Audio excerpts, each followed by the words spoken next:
नमस्कार, मैं हूं प्रज्ञा। बिहारी न्यूज में आपका स्वागत है। आज है 28 जून, दिन बुधवार। खबरों की ओर बढ़ने से पहले एक नजर सुर्खियों पर। रांची से पटना पहुंची वंदे भारत, ऐसे हुआ स्वागत। दूसरे राज्यों के लोगों को बिहार में शिक्षक बनाए जाने को लेकर शिक्षकों का भारी विरोध। बकरीद को लेकर आज से मिलेगा वेतन और पेंशन। 30 जून तक निपटा ले ये जरूरी काम। 2011 वर्ल्ड कप में धोनी की डाइट पर सहवाग का बड़ा खुलासा। अब चलिए बढ़ते हैं बिहार के अब तक की 25 बड़ी खबरों की ओर विस्तार से। आईटीबीपी कांस्टेबल के 458 रिक्त पदों पर भर्ती। भारत तिब्बत सीमा पुलिस की ओर से कांस्टेबल के 458 रिक्त पदों पर भर्ती के लिए रिक्रूटमेंट नोटिफिकेशन जारी किया गया है। इसके लिए अगर शैक्षणिक योग्यता की बात करें तो उम्मीदवार को किसी मान्यता प्राप्त बोर्ड संस्थान से 10वीं पास होना अनिवार्य है। इसके साथ ही उम्मीदवारों के पास भारी वाहन ड्राइविंग लाइसेंस भी होना चाहिए। अभ्यर्थी की न्यूनतम आयु 21 वर्ष एवं अधिकतम आयु 27 वर्ष के बीच होनी चाहिए। इच्छुक और योग्य उम्मीदवार आवेदन करने के लिए आईटीबीपी की ऑफिशियल वेबसाइट recruitment.itbpolice.nic.in पर जाकर ऑनलाइन तरीके से आवेदन कर सकते हैं। बता दें कि आवेदन करने की अंतिम तारीख 26 जुलाई 2023 तक निर्धारित की गई है। रांची से पटना पहुंची वंदे भारत, ऐसे हुआ स्वागत। बीते दिन देश के प्रधानमंत्री नरेंद्र मोदी के द्वारा वीडियो कॉन्फ्रेंसिंग के माध्यम से पटना रांची वंदे भारत एक्सप्रेस ट्रेन का उद्घाटन कर हरी झंडी दिखाकर ट्रेन को पटना के लिए रवाना किया गया। ऐसे में जहां जहां से वंदे भारत गुजरी, लोगों ने फूलों के साथ इसका स्वागत किया। इस दौरान लोगों के बीच खुशी का माहौल देखने को मिला। वहीं शाम 5:40 बजे पटना जंक्शन पर वंदे भारत का स्वागत सांसद रविशंकर प्रसाद, विधायक नितिन नवीन, मेयर सीता साहू और कई लोगों के द्वारा किया गया। वहीं इस दौरान रविशंकर प्रसाद के द्वारा मीडिया से बातचीत करते हुए कहा गया कि वंदे भारत ट्रेन देश की ट्रेन है। यहाँ कोई राजनीतिक पार्टी की रेल नहीं है, यह देशवासियों के सफर के लिए है। बता दें कि आज यानी कि 28 जून से वंदे भारत ट्रेन आम यात्रियों के लिए भी शुरू हो जाएगा। ऐसे में पटना से ट्रेन सुबह 7 बजे निकलेगी और 1 बजे रांची पहुंचेगी। आपकी जानकारी के लिए बता दें कि यह ट्रेन सप्ताह में एक दिन मंगलवार को नहीं चलेगी। बिहारी पहचान में आज हम बात करेंगे बिंदेश्वर पाठक के बारे में। बिंदेश्वर पाठक एक भारतीय समाजशास्त्री और सामाजिक उद्यमी है। वह भारत स्थित सामाजिक सेवा संगठन सुलभ इंटरनेशनल के संस्थापक हैं। वह भारतीय रेलवे के स्वच्छ रेल मिशन के ब्रांड एम्बेसडर हैं। उनके काम को सामाजिक सुधार, विशेषकर स्वच्छता और साफ सफाई के क्षेत्र में अग्रणी माना जाता है। उनके काम के लिए उन्हें वर्ष 2017 के लिए लोक प्रशासन, शिक्षा और प्रबंधन में उत्कृष्टता के लिए लाल बहादुर शास्त्री राष्ट्रीय पुरस्कार प्रदान किया गया। उन्हें 1991 में भारत के तीसरे सबसे बड़े नागरिक पुरस्कार पद्म भूषण से सम्मानित किया गया था। 2003 में उनका नाम ग्लोबल 500 रोल ऑफ ऑनर में जोड़ा गया। बिंदेश्वर पाठक को एनर्जी ग्लोब अवार्ड और सर्वोत्तम प्रथाओं के लिए दुबई इंटरनेशनल अवार्ड भी मिला। वर्ष 2009 में उन्हें जून 2018 में उन्हें टोक्यो जापान में निक्केई इंक द्वारा संस्कृति और समुदाय के लिए निक्केई एशिया पुरस्कार से सम्मानित किया गया। श्रावणी मेला क्षेत्र में ये रहेगा बैन, इस्तेमाल करने पर भरना पड़ेगा जुर्माना। बिहार के मुख्य सचिव आमिर सुबहानी के द्वारा एक समीक्षा बैठक कर यह निर्णय दिया गया है कि यह श्रावणी मेला क्षेत्र में प्लास्टिक के उपयोग पर पूर्ण रूप से प्रतिबंध रहेगा। वहीं अगर किसी व्यक्ति को इस नियम का उल्लंघन करता हुआ पाया जाता है तो उस पर दंडात्मक कार्रवाई की जाएगी। इसके साथ ही जब्ती की कार्रवाई भी होगी। इसके साथ ही इस समीक्षा बैठक में यह भी जानकारी निकलकर सामने आई है कि मेला क्षेत्र में चापाकल में से लगभग 22 चापाकल पूर्णतः कार्य से कर दिए गए हैं। वहीं शेष बचे 35 चापाकलों को दुरुस्त किया जा रहा है। इसके अलावा 367 अस्थायी और 165 अस्थायी शौचालय की सफाई की जा चुकी है। वहीं 20 वाटर प्यूरिफायर मशीन को 10 चिन्हित स्थान पर लगाया जा रहा है। 5 स्थानों पर ओवरहेड स्प्रिंकलर भी लगाए जाएंगे। 10 टैंकर में 2 वाटर एटीएम की व्यवस्था की जाएगी। दूसरे राज्यों के लोगों को बिहार में शिक्षक बनाए जाने को लेकर शिक्षकों का भारी विरोध। बीते दिन मुख्यमंत्री नीतीश कुमार की अध्यक्षता में हुई कैबिनेट की बैठक में शिक्षक नियमावली में संशोधन करते हुए बड़ा बदलाव कर दिया गया है। बता दें कि इस बदलाव के तहत अब दूसरे राज्यों के अभ्यर्थी भी बिहार में शिक्षक बनने के लिए आवेदन कर सकते हैं। वहीं सरकार के द्वारा लिए गए इस निर्णय पर एक बार फिर से बिहार के शिक्षकों का गुस्सा फूट गया है। बिहार एसटीईटी उत्तीर्ण शिक्षक अभ्यर्थी संघ के प्रदेश अध्यक्ष अभिषेक कुमार झा के द्वारा कहा गया कि कैबिनेट की बैठक में शिक्षक नियुक्ति को लेकर जो बदलाव किया गया है इसे किसी भी हाल में स्वीकार नहीं किया जाएगा। मैं इसका कड़ा विरोध करता हूं और इसके लिए रोड पर उतरूंगा। नीतीश कुमार समझ क्या लिए है? नियमावली में रोज रोज संशोधित किया जा रहा है। बिहार के युवा बेरोजगार बैठे हैं और अन्य राज्य को मौका दिया जा रहा है। सरकार का यह फैसला बर्दाश्त से बाहर है। वहीं अध्यक्ष अमित विक्रम के द्वारा कहा गया कि वर्तमान समय में सरकार ने जो संशोधन किया है यह बिहार के शिक्षक अभ्यर्थियों के साथ क्रूर मजाक किया गया है। एक लंबे आंदोलन के बाद बिहार में डोमिसाइल नीति लागू हुई थी जिसे खत्म कर दिया गया। नीतीश कुमार ने प्रधानमंत्री बनने के मंसूबों के कारण इस तरह का फैसला लिया है। इस फैसले के खिलाफ प्रदर्शन किया जाएगा। बिहार में बढ़ रहे चिकन पॉक्स को लेकर केंद्र की एडवाइजरी जारी। स्वास्थ्य एवं परिवार कल्याण मंत्रालय के स्वास्थ्य सेवा महानिदेशक डॉक्टर अतुल गोयल के द्वारा बिहार में बढ़ रहे चिकन पॉक्स को देखते हुए राज्य स्वास्थ्य समिति के कार्यपालक निदेशक संजय कुमार सिंह को एक एडवाइजरी जारी की गई है, जिसमें चिकन पॉक्स से बचाव, प्रबंधन व उपचार के लिए आवश्यक निर्देश दिए गए हैं। आपकी जानकारी के लिए बता दें कि इन दिनों पूरे बिहार में वर्सिला जोस्टर वायरस के कारण चिकन पॉक्स के मामले बढ़ रहे हैं। मालूम हो कि जारी किए गए एडवाइजरी में उन बच्चों को स्कूल, आंगनबाड़ी केंद्र व डे केयर सेंटर जाने को मना किया गया है जिन्हें चिकन पॉक्स है। इसके साथ ही इन बच्चों को कम से कम 6 दिन के लिए आइसोलेशन में रहने की सलाह दी गई है। वहीं इस संबंध में सरकारी अस्पतालों को जागरूकता फैलाने व उपचार संबंधी निर्देश भी दिए गए हैं। एडवाइजरी में बच्चों को चिकन पॉक्स के दौरान एस्पिरिन नहीं देने की सलाह दी गई है। बिहार में 36 लाख लोगों को एक साथ भेजा जाएगा वज्रपात का अलर्ट। बिहार में मानसून के दौरान हुए वज्रपात से राज्य में कम से कम लोगों की मौत हो और कम से कम लोग घायल हो, इसके लिए बिहार राज्य आपदा प्रबंधन प्राधिकरण के द्वारा जून महीने तक एक डाटाबेस तैयार किया गया है। बता दें कि तैयार किए गए इस डाटाबेस में 36 लाख लोगों के नंबरों को जोड़ा गया है। अब इन सभी 36 लाख लोगों को एक साथ मानसून में ठंड का, तेज आंधी व बारिश की जानकारी दी जा सकती है। मालूम हो कि इस संबंध में प्राधिकरण की ओर से 24 घंटे अपडेट रखा जाएगा ताकि किसी भी समय लोगों को SMS के माध्यम से लोगों को अलर्ट किया जा सके। बता दें कि इस डाटाबेस में सरकारी अधिकारी, जीविका, आंगनबाड़ी सेविका और आशा सहित आम लोगों को भी शामिल किया गया है। मालूम हो कि इस वर्ष 2023 में अब तक ठनका से मरने वालों की संख्या करीब 10 बताई गई है। बिहार में 6 नए स्टेट हाईवे के लिए लोन मंजूर। बिहार स्टेट हाईवे प्रोजेक्ट 3 के तहत राज्य में 6 नए स्टेट हाईवे के निर्माण के लिए राज्य सरकार के द्वारा एशियन डेवलपमेंट बैंक यानी कि ADB से लोन लेने का निर्णय लिया गया था, जिस पर मंजूरी मिल गई है। बता दें कि ADB के द्वारा 6 नए स्टेट हाईवे को चौड़ा और उन्नत करने के लिए $295 मिलियन के लोन की मंजूरी दे दी गई है। मालूम हो कि इन 6 नए स्टेट हाईवे की कुल लंबाई 266 किलोमीटर है। बता दें कि इस परियोजना में राज्य सरकार के द्वारा खुद $156.6 मिलियन खर्च किए जा रहे हैं। आपकी जानकारी के लिए बता दें कि $295 मिलियन से जिन 6 नए स्टेट हाईवे का चौड़ीकरण और उन्नत का काम किया जाएगा, उनमें मानसी सिमरी बख्तियारपुर पथ SH 95, कटिहार बलरामपुर पथ SH 98, वाईसी बहादुरगंज दिग्घल बैंक पथ SH 99, अम्बादेव मदनपुर पथ SH 101, मंचवे गोविंदपुर पथ SH 103 और बेतिया नरकटियागंज पथ SH 105 शामिल है। इन सड़कों के बन जाने से खगड़िया, सहरसा, कटिहार, पूर्णिया, किशनगंज, औरंगाबाद, नवादा और पश्चिमी चंपारण जिले में विकास का रास्ता साफ हो जाएगा।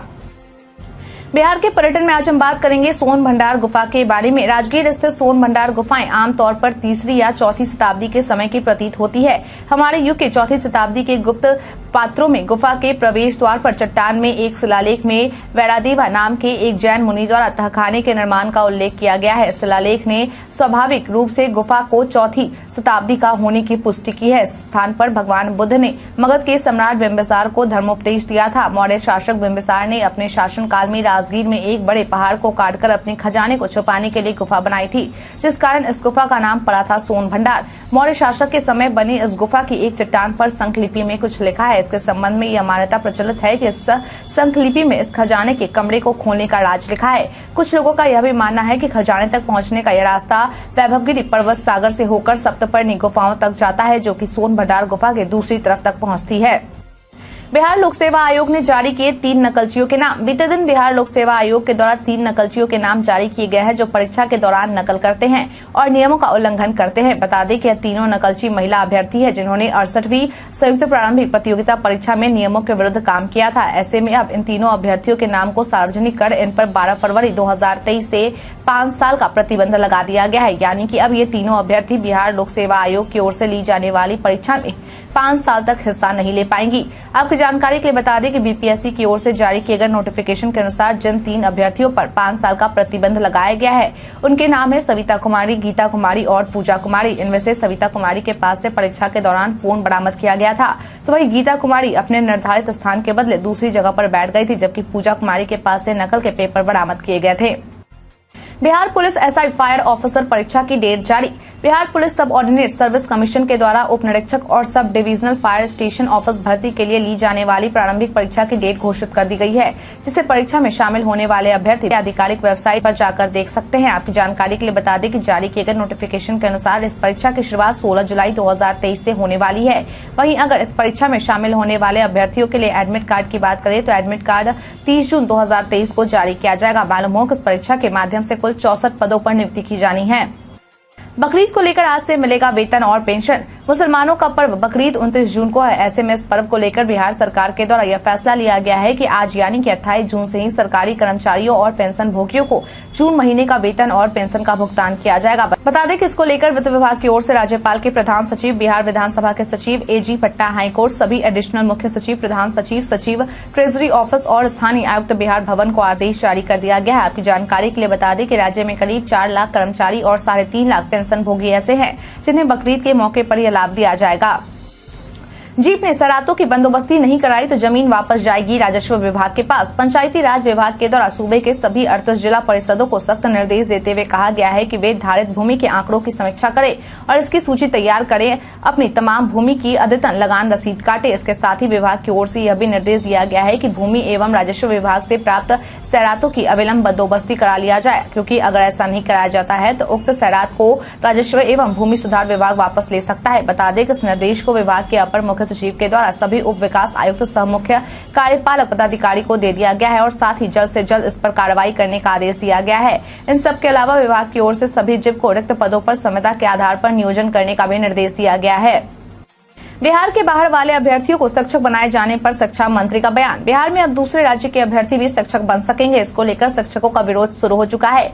वहीं अब इन सब के बीच बिहार सरकार के शिक्षा मंत्री प्रोफेसर चंद्रशेखर के द्वारा ऐसा करने के पीछे का कारण बताया गया है। उन्होंने कहा कि देश के विभिन्न राज्यों के टैलेंटेड छात्र जो बेरोजगार हैं वे इसमें भाग लेंगे, जिससे कि शिक्षण कार्य बेहतर होगा। उन्होंने कहा कि हम लोगों के सामने एक समस्या आती है कि मैथ्स, केमिस्ट्री, फिजिक्स और अंग्रेजी में अभ्यर्थी नहीं मिल पाते और वे सीट खाली रह जाते हैं। ऐसे में सरकार की ओर से यह कदम उठाया गया है जिसके तहत शिक्षण कार्य को बेहतर बनाया जा सकेगा। इसके साथ ही उन्होंने हो रहे विरोध को लेकर कहा कि हर बातों का विरोध होता है, अब हम इस पर क्या कह सकते हैं। प्रदेश के कई जिलों में भारी बारिश के आसार। बिहार मानसून ने अपना असर दिखाना शुरू कर दिया है। बता दें कि आईएमडी बिहार के द्वारा मौसम को लेकर जारी किए गए पूर्वानुमान के अनुसार आज राज्य के 1 या 2 स्थानों में वज्रपात के साथ मेघ गर्जन होने की संभावना जताई गई है और साथ ही मधुबनी, सुपौल, अररिया, किशनगंज, पूर्णिया और कटिहार जिलों में 1 या 2 स्थानों में भारी बारिश की संभावना जताई गई है। वहीं अगर कल यानी कि 29 जून की बात करें तो आईएमडी बिहार के द्वारा किए गए पूर्वानुमान के अनुसार राज्य के 1 या 2 स्थानों में वज्रपात के साथ मेघ गर्जन होने की संभावना जताई गई है। वहीं पश्चिम चंपारण, पूर्वी चंपारण, सीतामढ़ी, सुपौल, अररिया और किशनगंज जिलों में 1 या 2 स्थानों में भारी बारिश की संभावना जताई गई है। बता दें कि मौसम विभाग के पूर्वानुमान के अनुसार राज्य में इस प्रकार की स्थिति 1 जुलाई तक बने रहने की संभावना जताई गई है। पटना का गांधी मैदान इस वजह से आम लोगों के लिए 2 दिनों तक रहेगा बंद। राज्य में बकरीद को लेकर तैयारियां जोरों शोरों से चल रही है। इसी कड़ी में बिहार की राजधानी पटना के गांधी मैदान में आज से 2 दिनों के लिए आम लोगों की एंट्री पर रोक लगा दी गई है। मालूम हो कि ऐसा बकरीद में होने वाले नमाज को लेकर किया गया है। वहीं कल यानी कि 29 जून को बकरीद के मौके पर यहां नमाज अदा किया जाएगा, जिसको लेकर प्रशासन की ओर से सुरक्षा के चौक चाबंद व्यवस्था किए गए हैं। बता दें कि इस दौरान 500 से लेकर 600 तक पुलिस की तैनाती की जाएगी। इसके साथ ही जिला प्रशासन और पटना पुलिस सोशल साइट्स पर भी अपनी नजर बनाए रखेंगे। वहीं गर्मी को देखते हुए हर जगह मेडिकल की टीम और पेयजल की व्यवस्था की जाएगी। बता दें कि इस बात की जानकारी पटना डीएम डॉक्टर चंद्रशेखर सिंह के द्वारा दी गई है। ठनका से बचाव हेतु क्या करे क्या न करे। बिहार में मानसून का आगमन हो चुका है और मौसम विभाग के पूर्वानुमान के अनुसार प्रदेश के कई जिलों में ठनका यानी कि वज्रपात और बारिश की संभावना जताई गई है। ऐसे में बिहार सरकार के कृषि विभाग के द्वारा एक पोस्टर शेयर कर यह जानकारी दी गई है कि ठनका के दौरान बचाव हेतु क्या करना चाहिए और क्या नहीं करना चाहिए। बता दें कि शेयर किए गए पोस्ट के अनुसार ठनका के दौरान यदि आप खुले में हैं तो जल्दी से जल्दी किसी पक्के मकान में शरण ले ले। वहीं अगर आप इस दौरान सफर में हैं तो अपने वाहन पर ही बने रहें। इसके अलावा ठनका के दौरान खिड़कियां, दरवाजे, बरामदे के समीप तथा छत पर न जाए। इसके अलावा पानी का नल, फ्रीज, टेलीफोन आदि को भी न छुए। वहीं इस दौरान तालाब और जलाशय के समीप भी न जाए। इसके अलावा जारी किए गए पोस्ट में यह भी बताया गया है कि वज्रपात की चेतावनी के लिए इंद्रव्रज ऐप डाउनलोड कर ले। 30 जून तक निपटा ले ये जरूरी काम। कुछ ऐसे जरूरी काम है जो आपको 30 जून तक निपटाने बहुत जरूरी है। अगर आप इन कामों को 30 जून तक नहीं निपटाते हैं तो आपको काफी परेशानियों का सामना करना पड़ सकता है। दरअसल अगर आपने अब तक पैन कार्ड को आधार कार्ड से लिंक नहीं करवाया है तो यह काम आप 30 जून 2023 से पहले कर ले, क्योंकि अगर ऐसा नहीं होता है तो आपका पैन कार्ड निष्क्रिय हो जाएगा और फिर आप कई सरकारी योजनाओं का लाभ लेने से वंचित रह जाएंगे। इसके साथ ही 30 जून तक आरबीआई के द्वारा दिए गए निर्देश के अनुसार अपने कम से कम 50% ग्राहकों से लॉकर एग्रीमेंट साइन करवा लें। इन सब के अलावा भारतीय स्टेट बैंक के द्वारा अमृत कलश नाम से एक खास अवधि जमा योजना स्कीम पेश की गई थी, जिसमें निवेश करने की आखिरी तारीख 30 जून 2023 तक निर्धारित की गई थी। हालांकि यह हो सकता है कि इस स्कीम में निवेश करने का समय सीमा बढ़ाया जा सकता है। लोकसभा चुनाव की तैयारी में जुटा चुनाव आयोग। 2024 में होने वाले लोकसभा चुनाव को लेकर आयोग की ओर से तैयारियां शुरू कर दी गई है। बता दें कि वर्तमान में वोटर सूची का पुनरीक्षण शुरू हो रहा है। वहीं 5 जनवरी 2024 तक आम चुनाव के लिए वोटर लिस्ट का फाइनल पब्लिकेशन कर दिया जाएगा। बता दें कि इस बारे में मुख्य निर्वाचन पदाधिकारी के द्वारा सभी निर्वाचन पदाधिकारी को पत्र लिखा गया है। मालूम हो कि चुनाव को लेकर कर्मचारियों को ट्रेनिंग भी दी जाएगी और जो कि 20 जुलाई 2023 तक चलेगी। उसके बाद सभी BLO को 22 अगस्त से हाउस टू हाउस वेरिफिकेशन की शुरुआत करनी होगी, जो कि 29 सितंबर तक चलेगी। इस दौरान सभी मतदाता का फोटो वेरिफिकेशन, बूथों का सत्यापन आदि का काम किया जाएगा। 16 अक्टूबर तक जिलाधिकारियों को वोटर लिस्ट का इंटीग्रेटेड ड्राफ्ट रोल को ठीक करना होगा और 17 अक्टूबर तक वोटर लिस्ट का ड्राफ्ट रोल को प्रकाशित किया जाएगा और फिर 30 नवंबर तक वोटर से आपत्तियां ली जाएंगी। इसके अलावा वोटर लिस्ट में अधिक से अधिक लोगों का नाम जुड़े, इसके लिए 28, 29 अक्टूबर और 25, 26 नवंबर तक अभियान चलाया जाएगा।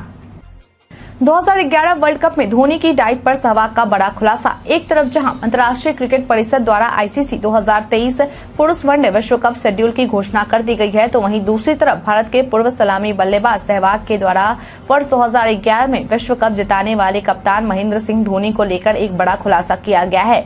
उन्होंने बताया कि 2011 विश्व कप के दौरान धोनी की क्या डाइट थी। उन्होंने यह खुलासा स्टार स्पोर्ट्स से की गई बातचीत में किया है। बता दें कि उन्होंने कहा कि धोनी ने 2011 विश्व कप के दौरान केवल खिचड़ी खाई थी और टीम में हर कोई इसे लेकर बहुत अंधविश्वासी था। आपकी जानकारी के लिए बता दें कि भारत ने 2011 में कप्तान MS धोनी के नेतृत्व में वनडे वर्ल्ड कप जीता था और क्रिकेट के इतिहास में अपनी जमीन पर वर्ल्ड कप जीतने वाली पहली टीम बनी थी। भारत के इतिहास में आज की तारीख है कई कारणों से दर्ज। इंग्लैंड ने 1932 में लॉर्ड्स में 3 दिन के टेस्ट मैच में भारत को 158 रन से हराकर एक टेस्ट की सीरीज जीती थी। इसमें दोनों टीमों के कई खिलाड़ियों ने पदार्पण किया था। चीन ने 1981 में कैलाश और मानसरोवर के लिए सड़क मार्ग खोला। बैंक ऑफ इंडिया के अध्यक्ष एवं प्रबंध निदेशक TS नारायण स्वामी को 2008 में इंडियन बैंकर्स एसोसिएशन का अध्यक्ष चुना गया। हिंदी के समाचार पत्र दैनिक आज के संस्थापक और प्रसिद्ध क्रांतिकारी शिव प्रसाद गुप्त का जन्म 1883 में हुआ। भारत के पूर्व प्रधानमंत्री PV नरसिंह राव का जन्म 1921 में हुआ। भारत के प्रसिद्ध निशानेबाज जसपाल राणा का जन्म 1976 में हुआ। प्रसिद्ध भारतीय वैज्ञानिक एवं सांख्यिकीविद PC महालनोबिस का निधन 1972 में हुआ। भारत के प्रसिद्ध साहित्यकार व उपन्यासकार अमर गोस्वामी का निधन 2012 में हुआ। कार्यक्रम में आज हम बात करेंगे PM मुद्रा योजना के बारे में। सोशल मीडिया पर कई सूचनाएं वायरल होती है, लेकिन सभी सच हो ये जरूरी नहीं है। इसी कड़ी में आज हम बात करेंगे PM मुद्रा योजना के बारे में। दरअसल PIB ने अपने ट्वीट में लिखा है कि सोशल मीडिया पर प्रसारित एक वायरल संदेश में PM मुद्रा योजना के तहत 20,55,000 का ऋण देने का दावा किया जा रहा है। PIB ने अपने ट्वीट में आगे लिखा है कि मैसेज फेक है। ऐसे किसी भी संदिग्ध लिंक पर कभी भी क्लिक न करें। अपने बैंकिंग व्यक्तिगत विवरण साझा करने के लिए पूछे जाने वाले ईमेल SMS का जवाब न दें।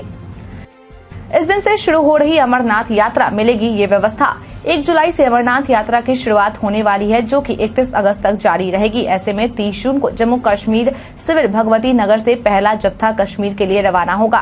बता दें कि ऐसी संभावना जताई जा रही है कि इस वर्ष पवित्र गुफा का दर्शन 5 लाख से ज्यादा लोगों के द्वारा किया जा सकता है। मालूम हो कि यात्रा को लेकर सुरक्षा के पुख्ता इंतजाम किए गए हैं। मिली जानकारी के अनुसार गुफा मंदिर की सुरक्षा का काम भारत तिब्बत सीमा पुलिस को सौंपी गई है, तो वहीं सीढ़ियों के ठीक नीचे CRPF की तैनाती की गई है। इसके अलावा ITBP और BSF के जवानों को मार्ग में 6 अन्य स्थानों पर तैनात किया जाएगा।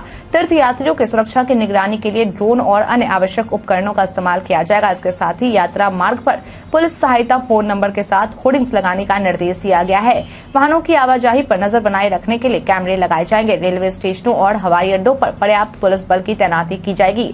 इस सब के अलावा अनावश्यक जाम से बचने के लिए लेन अनुशासन सुनिश्चित किया जाएगा।